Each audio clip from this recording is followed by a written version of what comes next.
More questions about a new roof installation, so let's take a look at this one. Questions. When doing flashing around the chimney, is it common practice to leave gaps in the flashing on both sides for draining purposes? And is it normal for a roofing review person to use a crazy morning radio guy voice? No. No to my question, not to yours. And for complete roof replacement, do these lead boots look like new to anyone? I spent a ton of money and I'm trying to see if I'm being too picky or if I'm being an a-hole. All right, let's take a look at it. Are you being an a-hole? It's very possible. I usually do it. That's usually I'm the a-hole, but let's take a look.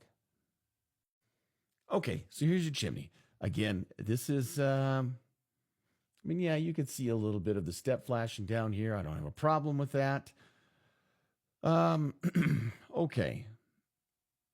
This is not the worst chimney flashing in the world that I've seen, and it's far from the best.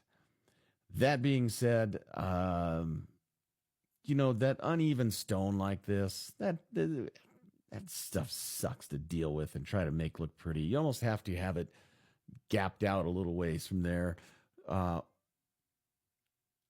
From this picture, I don't have a real problem with this chimney flashing, okay? So if that's the gap you're talking about, seeing just that little bit of step flashing right there, I don't have an issue with that.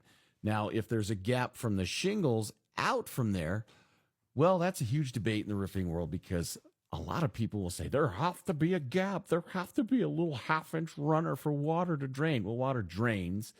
But then everybody I've ever learned to roof from says that the shingles need to be tight against that flat. Let me just show you.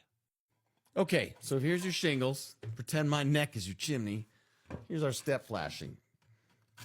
And that, of course, this stuff's just glued together. Okay, so the flashing is up tight to the shingle like this, okay? It's not a problem. A lot of roofers are going to say there has to be this channel like this. Okay, now, only one manufacturer shows in their specs that there should be this channel like that for water to drain, and they say a half inch or so, and that is malarkey. Now, I've talked to the field supervisors from Certainteed and GAF and Owens Corning, and when I asked them about this gap,